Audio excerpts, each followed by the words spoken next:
இதுவரைக்கும் 11 தடவையா மணிப்பூர்ல ஆர்டிகல் 356 அமல்படுத்தியிருக்காங்க.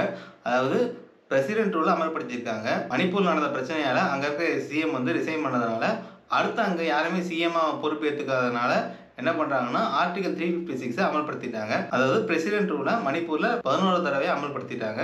ஸோ இந்த வீடியோல என்ன பார்க்க போறோம்னா, பிரசிடென்ட் ரூல்னா என்ன? அது எப்போ ஆரம்பிச்சாங்க? இதுவரைக்கும் எத்தனை டைம் வந்து பிரசிடென்ட் ரூல் இந்தியாவில் போடப்பட்டிருக்கு, எத்தனை ஸ்டேட்ஸ்ல போடப்பட்டிருக்குன்றத தெளிவாக பார்ப்போம். மறக்காம ஃபுல் வீடியோவும் பாருங்க.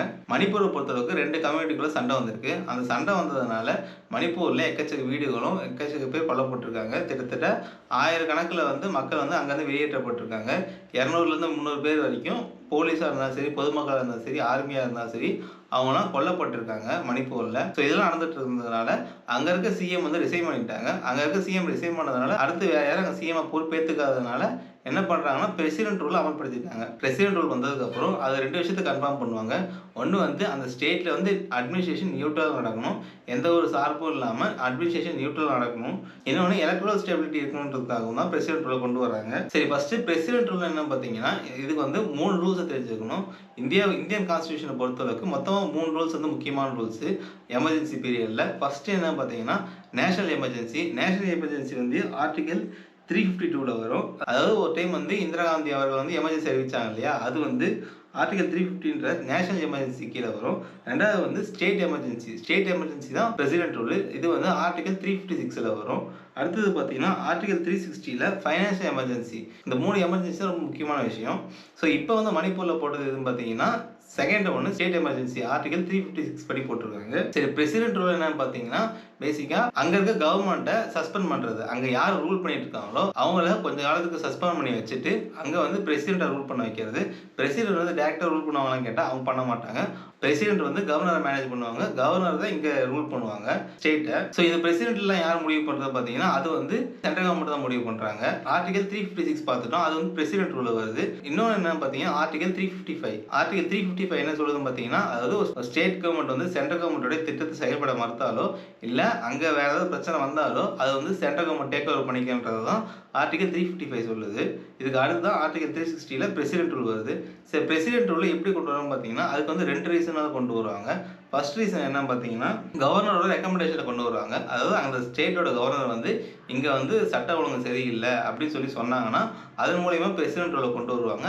இன்னொன்று பிரசிடென்ட் டிஸ்கிரிமினேஷன். இந்த 2 வழியில தான் கொண்டு வருவாங்க பிரசிடென்ட் ரூலை. ஸோ இந்த பிரசிடென்ட் ரூலை பொறுத்தளவுக்கு பார்லிமெண்ட் அப்ரூவல் வேணும், 2 ஹவுசஸ்லையுமே அப்ரூவல் வேணும். என்னன்னு பார்த்தீங்கன்னா, ஒன்று லோக்சபா, அதாவது இந்த ஸ்டேட் அசம்பிளிலையும், இன்னொன்று ராஜ்யசபா சென்ட்ரல் அசம்பிளியும் 2 ஹவுசஸ்லையுமே ப்ராப்பர் அப்ரூவல் வேணும். அது வந்து 2 மாதத்துக்குள்ள நடந்திருக்கணும். அப்படி நடந்திருந்தால் மட்டும்தான் அங்கே வந்து பிரசிடென்ட் ரூலை கொண்டு வருவாங்க. ஸ்டேட் அசம்பிளியை பொறுத்தளவுக்கு அங்கே வந்து மினிமம் மெஜாரிட்டி இருந்தாலே போதும். அதாவது எவ்வளோ பேர் வந்து அங்கே ஸ்டேட் அசம்பிளிக்கு வந்திருந்தாங்களோ அதுக்கும் ஓட்டு போட்டால் மட்டுமே போதும், அவங்க வந்து பிரசிடென்ட் ரூலை கொண்டு வந்துடுவாங்க. பிரசிடென்ட் ரூல்ன்றது எவ்வளோ நாள் நீடிக்கும் பார்த்தீங்கன்னா, அது வந்து 6 மாதத்துலேருந்து 3 வருஷம் வரைக்கும் நீடிக்கும். 6 மாதத்துக்கு ஒரு டைம் வந்து சென்ட்ரல் கவர்மெண்ட் வந்து ரினியூ பண்ணிட்டு இருப்பாங்க, செக் பண்ணிட்டு இருப்பாங்க அந்தமாரி பிரச்சனை இருக்கா என்னன்றது. 6 மாதம்ன்றது மினிமமும், அதுல இருந்து 3 வருஷம் வரைக்கும் இருக்கும். அந்த 6 மாதத்துல எக்ஸ்டெண்ட் பண்ணுவாங்க இல்லையா, அதுக்கு வந்து பார்லிமெண்ட்டோட அப்ரூவல் வேணும். பார்லிமெண்ட்டோட அப்ரூவல் இருந்தால் தான் ஃபஸ்ட்டு 6 மாதம், அதுக்கடுத்து மறுபடியும் 6 மாதம், அதுக்கடுத்து மறுபடியும் 6 மாதம், ஒரு 6 மாதத்துக்கும் இவங்க வந்து ரினியூ பண்ணிகிட்டே இருப்பாங்க பார்லிமெண்ட்டோட அப்ரூவல் பேரில். இது 3 வருஷம் தான் டைம் லைனு. 3 வருஷத்துக்கு அப்புறமும் அப்ரூவல் பண்ணுவாங்களான்னு கேட்டால் கண்டிப்பாக பண்ணுவாங்க. 3 வருஷத்துக்கு அப்புறமும் அதை வந்து ரினியூவல் பண்ணுவாங்க. பிரசிடென்ட் ரூல் இங்கே இருக்க வைப்பாங்க. இது வந்து ஜம்மு அண்ட் காஷ்மீர் நடந்திருக்கு. ஜம்மு அண்ட் காஷ்மீரில் கிட்டத்தட்ட 6 வருஷம் பக்கம் அங்கே வந்து பிரசிடென்ட் ரூல் தான் இருந்திருக்கு. ஸோ பிரசிடென்ட் ரூல் வந்து என்னென்னு பார்த்தீங்கன்னா, அந்த ஸ்டேட் கவர்மெண்ட்டில் இருக்கிற அங்கே இருக்க ஸ்டேட் அசம்பிளியை டெம்பரரி சஸ்பெண்ட் பண்ணி வச்சுருவாங்க. அப்போதைக்கு அவங்க அதை ஒர்க் பண்ணாத மாதிரி அங்கே வந்து டேரெக்டாக பிரசிடென்ட்டே வந்து ரூல் பண்ணுற மாதிரி தான் வரும். ஸோ இது எப்படி ரூல் பண்ணுவாங்கன்னு பார்த்தீங்கன்னா, பிரசிடென்ட் வந்து டேரெக்டாக ரூல் பண்ணாமல் என்ன பண்ணுவாங்கன்னா, அவங்க வந்து கவர்னர் மூலியமாக ரூல் பண்ணுவாங்க. கவர்னர் கிட்ட பிரசிடென்ட்டோடைய ஸ்டேட் செக்ரட்டரின்னு சொல்லி கொஞ்சம் பேர் அப்பாயின்மெண்ட் வச்சிருப்பாங்க. அந்த ஸ்டேட் செக்ரட்டரியோட அட்வைசிங் பேரில் கவர்னர் வந்து ரூல் பண்ணுவாங்க. சரி, இவங்க ரூல் பண்ணுறாங்க இல்லையா, அந்த டைம் வந்து அங்கே இருக்க லாவெலாம் மாற்றிக்கலாமான்னு கேட்டால் அங்கே இருக்க சட்டத்தில் வேணா மாற்றிக்கலாம்னு சொல்கிறாங்க. அதாவது அங்கே ஏதாவது பிரச்சனை வருது, சட்டத்தை திடீர்னு கொண்டு வரணும்னா அவங்க கொண்டு வந்துக்கலாம், பிரச்சனை இல்லை. அந்த சட்டம் வந்து பிரசிடென்ட் ரூல் முடிஞ்சதுக்கப்புறம் மறுபடியும் அந்த ஸ்டேட் அசம்பிளி ஜாயின் ஆச்சுன்னா அந்த சட்டத்தை கேன்சல் பண்ணுறதா பண்ணிக்கலாம். அது வந்து ஸ்டேட் அசம்பிளியோடைய விருப்பம். ஆனால் அவங்க வந்து லாவை கொண்டு வரலாமா கேட்டால் புதுசாக ஒரு லாவை தாராளமாக கொண்டு வந்துக்கலான்றது சொல்கிறாங்க. ஃபைனான்ஷியலை பொறுத்தளவுக்கு பிரசிடென்ட் வந்து அங்கே இருக்க ஸ்டேட்டோடைய ஃபைனான்ஷியலை மேனேஜ் பண்ணிக்கலாம். ஒரு சென்ட்ரல் கவர்மெண்ட் வந்து ஒரு ஃபண்ட் வந்து அந்த ஸ்டேட்டுக்கு அலோகேட் பண்ணியிருந்தாங்கன்னா, அந்த ஃபண்டை பிரசிடென்ட் வந்து யூஸ் பண்ணிக்கலாம் ஸ்டேட்டுக்காக. அது வந்து அலோகேட் பண்ண ஃபண்டா மட்டும் தான் இருக்கணுமே தவிர, வேற எக்ஸ்ட்ரா ஃபண்ட்லாம் எதுவுமே அவங்க யூஸ் பண்ண முடியாது. சப்போஸ் அப்படி யூஸ் பண்ற மாரி இருந்தா, அதுக்கு வந்து அவங்க வந்து பார்லிமென்ட்டோடைய அப்ரூவல் வேணும். அப்படி அப்ரூவல் இருந்தா மட்டும் தான் எக்ஸ்ட்ரா ஃபண்ட் யூஸ் பண்ண முடியும். அதுவரைக்கும் அவங்க ஸ்டேட் அலோகேட் பண்ண எல்லா ஃபண்டையும் யூஸ் பண்ணிக்கலாம். அதாவது கன்சாலிடேட்டட் ஃபண்ட்லாம் யூஸ் பண்ணிக்கலாம் ஸ்டேட் கவர்மெண்ட் இருக்கிறது. இந்த பிரசிடென்ட் ரூல பொறுத்தளவுக்கு அவங்க வந்து சட்டம்லாம் எடுத்துக்கலாமே தவிர, அவங்க வந்து ஹை கோர்ட்டோ இல்ல ஜுடிஷியல் பவரோ பிரசிடென்ட் ரூல் கீழ வராது. அது எல்லாமே தனியா தான் ஒர்க் ஆகிட்டு இருக்கும். என்னதான் ஸ்டேட் எமர்ஜென்சினாலும் அந்த ஹை கோர்ட்ட பொறுத்தளவுக்கும் ஜுடிஷியல் பவரை பொறுத்தளவுக்கும் அவங்க வந்து பிரசிடென்ட் கீழ வரமாட்டாங்க. பிரசிடென்ட் ரூல் கீழ வரமாட்டாங்க. அவங்க செப்பரேட்டா ஒர்க் பண்ணிட்டு இருப்பாங்க. சரி, பிரசிடென்ட்டே வந்து ரிவோக் பண்ணிடலாமான்னு கேட்டா, கண்டிப்பா இந்த பிரசிடென்ட் ரூல பிரசிடென்ட்டே நினைச்சா ரிவோக் பண்ணிக்கலாம். அவங்க வந்து கொஞ்ச நாள் ஒர்க் பண்ணிட்டு, இல்ல சட்ட ஒழுங்கு நல்லா தான் இருக்கு, அவர் ரிவோக் பண்றதா சொல்லி ரிவோக் பண்றதா வந்து பண்ணிக்கலாம் பிரசிடென்ட். இதுக்கு வந்து பார்லிமெண்டரி அப்ரூவல் தேவையில்ல. அவங்களும் ரிவோக் பண்ணிக்கலாம். சரி, பிரசிடென்ட் ரூல் எப்போ கொண்டு வரப்பட்டது பார்த்தீங்கன்னா 1950 இருந்து ஆரம்பிச்சாங்க. அது 1950 இருந்து இது வரைக்கும் எத்தனை ஸ்டேட்ல வந்து பிரசிடென்ட் ரூல் கொண்டு வரப்பட்டிருக்கு பார்த்தீங்கன்னா, மொத்தமா இது வரைக்கும் 134 தடவை வந்து பிரசிடென்ட் ரூல கொண்டு வந்திருக்காங்க. மொத்தமா இந்தியா இருக்க ஸ்டேட்ஸ்ல சேர்த்து. அதுல மணிப்பூர் வந்து 11 தடவை கிட்ட பிரசிடென்ட் ரூல கொண்டு வந்திருக்காங்க. இதுல இன்னொரு விஷயம் என்னன்னா, இந்த பிரசிடென்ட் ரூல வந்து சென்ட்ரல் கவர்மெண்ட் நிறைய டைம் வந்து மிஸ்யூஸும் பண்ணிருக்காங்கன்றத சுப்ரீம் கோர்ட் வந்து நிறைய டைம் மென்ஷனும் பண்ணியிருக்காங்க 2, 3 கேசஸ்ல. என்ன பண்றாங்கன்னா, அவங்களுக்கு பொலிட்டிக்கல் அட்வான்டேஜுக்காக அந்த இருக்க ஸ்டேட் அசெம்பிளியை கலைச்சிட்டு அவங்க வந்து பிரசிடென்ட் ரூல கொண்டு வந்திருக்காங்க நிறைய டைம். 3 கேசஸ்ல வந்து சுப்ரீம் கோர்ட் பதிவு பண்ணியிருக்காங்க. அது என்ன கேஸ்னு பார்த்தீங்கன்னா, ஃபர்ஸ்ட் வந்து எஸ்ஆர் பொம்மை கேஸ் வந்து 1994 நடந்திருக்கு. அப்போ வந்து சென்ட்ரல் கவர்மெண்ட் என்ன சொல்லியிருக்காங்க பார்த்தீங்கன்னா, பிரசிடென்ட் ரூல் கீழ வந்து ஜுடிஷியல் கஸ்டடி வராது. ஹை கோர்ட்ன்றது சுப்ரீம் கோர்ட்டும் ஹை கோர்ட்டும் செப்பரேட்டா தான் வேலை செய்யும். நீங்க உங்களுக்கு கீழ நாங்க வரமாட்டோம்ன்றத அவங்க வந்து அழுத்தம் திருத்தமா சொல்லியிருக்காங்க எஸ்ஆர் பொம்மை கேஸ்ல. அந்த டைம் தான் பிரசிடென்ட் ரூல் இருந்தது அந்த ஸ்டேட்ல.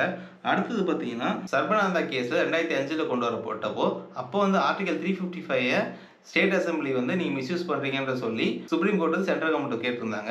அடுத்தது பார்த்தீங்கன்னா, ராமேஸ்வர் பிரசாத் கேஸ் 2006ல நடந்தப்போ, அப்ப டைரக்டா ஆர்டிகல் 356 நீங்க வந்து மிஸ்யூஸ் பண்ணிருக்கீங்க. உங்களுடைய பொலிட்டிக்கல் பவருக்காக நீங்க பிரசிடென்ட் ரூல கொண்டு வரீங்க அடிக்கடி.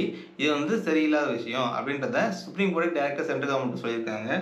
அது மட்டும் இல்லாம இந்த ஆர்டிகல் 356ன்றது ஒரு கவுன்சிலால செக் பண்ணி புதுசா ரூல்ஸ் அப்பப்போ மாத்தியும் கொண்டு வந்திருக்காங்க. இன்னொன்னு, இன்டர்ஸ்டேட் கவுன்சில் ஆர்டிகல் 263 படி கவர்னர் வந்து பிரசிடென்ட் ரூல் வேணும்னு சொல்லி கேட்டிருந்தாங்கன்னா, கவர்னர் வந்து எல்லாமே டீட்டெயிலா பிரசிடென்ட் சப்மிட் பண்ணணும். என்ன பிரச்சனை இருக்கு, ஃப்ளோர்ல என்ன பிரச்சனை இருக்குன்றது எல்லாமே டீட்டெயிலா கவர்னர் சப்மிட் பண்ணணும். அது மட்டும் இல்லாம சேம் இதே ஆர்டிகல் 263 படி பிரசிடென்ட் ரூல் வரப்போகுதுன்னா முன்னாடி வார்னிங் தருவாங்க. உங்க ஸ்டேட்ல வந்து இந்த மாதிரி சட்டம் ஒழுங்கு சரியில்லை, பிரசிடென்ட் ரூல் வந்தா வரும், ஜாக்கிரதையா இருங்கன்னு சொல்லி வார்னிங் கொடுப்பாங்க. வார்னிங் கொடுத்ததுக்கு அப்புறம் தான் பிரசிடென்ட் ரூல் இம்ப்ளிமெண்ட் பண்ணுவாங்க. ஃபர்ஸ்ட்லேயே வார்னிங் கொடுப்பாங்க. இது வந்து ஆர்டிகல் 263 படி நடக்கும். சரி, பிரசிடென்ட் ரூல் பொறுத்தவரைக்கும் எங்க ஃபர்ஸ்ட் கொண்டு வந்தாங்க பார்த்தீங்கன்னா, ஃபர்ஸ்ட் பஞ்சாப்ல தான் கொண்டு வந்தாங்க. 1951ல தான் கொண்டு வந்தாங்க ஃபர்ஸ்ட் டைம் பஞ்சாப்ல. அடுத்தது பார்த்தீங்கன்னா, அதிகமா எங்க பிரசிடென்ட் ரூல் இது வரைக்கும் இருந்திருக்கு பார்த்தீங்கன்னா, ஜம்மு அண்ட் காஷ்மீர்ல தான் இருந்திருக்கு. ஜம்மு அண்ட் காஷ்மீர்ல கிட்டத்தட்ட 15 வருஷமா பிரசிடென்ட் ரூல் இருந்திருக்கு. அந்த எந்தெந்த காலகட்டம் பார்த்தீங்கன்னா, 1990ல இருந்து 1996 வரைக்கும் ஒரு பிரசிடென்ட் ரூலும் தொடர்ந்து 6 வருஷமும். அடுத்தது 2019ல இருந்து 2024 வரைக்கும் பிரசிடென்ட் ரூல் இருந்திருக்கு ஜம்மு அண்ட் காஷ்மீர்ல. மணிப்பூரை பொறுத்தளவுக்கு 11 டைமும், உத்தரப்பிரதேசத்தை பொறுத்தளவுக்கு கிட்டத்தட்ட 10 டைம் கிட்ட பிரசிடென்ட் ரூல் இருந்திருக்கு. இதுல 1977லையும் 1980லையுமே பிரசிடென்ட் ரூல் நிறைய ஸ்டேட்ஸ் அமல்படுத்தினாங்க. அது வந்து பொலிட்டிக்கல் பர்பஸ்க்கு அமல்படுத்துறாங்கன்னு சொல்லி நிறைய பேர் சொல்லிட்டு இருக்காங்க. இந்திரா காந்தி அம்மையாரும் ஒரு டைம் வந்து 1980 டைம்ல பிரசிடென்ட் ரூலை மிகப்பெரிய அளவில் கொண்டு வந்தாங்கன்றத சொல்றாங்க. பிரசிடென்ட் ரூல் எந்தெந்த காலகட்டத்தில் அதிகமானதுன்னு பார்த்தீங்கன்னா, 1950 வந்து 1994 வரைக்கும் கிட்டத்தட்ட 100 டைம் வந்து பிரசிடென்ட் ரூல் கொண்டு வந்திருக்காங்க. இன்னொன்று 1994ல இருந்து 2004 வரைக்கும் 30 டைம் அதான் கொண்டு வந்திருக்காங்க. அதாவது ஃபர்ஸ்ட்டை விட இப்போ கம்மியாகிடுச்சு பிரசிடென்ட் ரூல் வர வர. சரி, இப்போ மணிப்பூரில் கொண்டு வந்தாங்க இல்லையா, அது வந்து ப்ராப்பராக பிரசிடென்ட் ரூல் ஃபுல்லாக கொண்டு வந்துருக்கான்னு கேட்டால் கிடையாது. அவங்க வந்து ஸ்டேட் அசெம்பிளியை டெம்பரரியாக சஸ்பெண்ட் பண்ணி வச்சிருக்காங்க. ப்ராப்பராக ஒரு பிரசிடென்ட் ரூல் கொண்டு வந்தாங்கன்னா ஸ்டேட் அசெம்பிளியை டெம்பரரி ஃபுல்லாக க்ளோஸ் பண்ணிடுவாங்க. இப்போ வந்து டெம்பரரி தான் க்ளோஸ் பண்ணி வச்சிருக்காங்க. சப்போஸ் வந்து அங்கே சிஎம் வந்து ரிசைன் பண்ணிட்டு புதுசாக யாரும் சிஎம் அப்பாயின்மெண்ட் பண்ணலை. இது சப்போஸ் சிஎம் அப்பாயின்மெண்ட் பண்ணிட்டாங்கன்னா அந்த சிஎம்ஐ டேக் ஓவர் பண்ணிப்பாங்க. இவங்க வந்து பிரசிடென்ட் ரூல் கேன்சல் பண்ணிடுவாங்க, ரிவோக் பண்ணிப்பாங்க. இப்போ வந்து டெம்பரரி தான் க்ளோஸ் பண்ணி வச்சிருக்காங்க ஸ்டேட் அசெம்பிளியை அப்படின்றத சொல்லிட்டாங்க இந்த மணிப்பூரை பொறுத்தளவுக்கு. ஸோ இதுதான் வந்து பிரசிடென்ட் ரூல். மணிப்பூரில் இப்போ இதுதான் கொண்டு வந்திருக்காங்க. அடுத்த வீடியோ எல்லாம் பார்க்க போறோம்னா மணிப்பூர்ல என்ன பிரச்சனை நடந்திருக்கு அப்படின்றத தெளிவாக பார்ப்போம். அந்த வீடியோ உங்களுக்கு வேணும்னா மறக்காம சப்ஸ்கிரைப் பண்ணிட்டு பெல் ஐக்கானை கிளிக் பண்ணுறேங்க. இந்த வீடியோ பிடிச்சா மறக்காம லைக் பண்ணிட்டு சப்ஸ்கிரைப் பண்ணிட்டு ஷேர் பண்ணுறேங்க.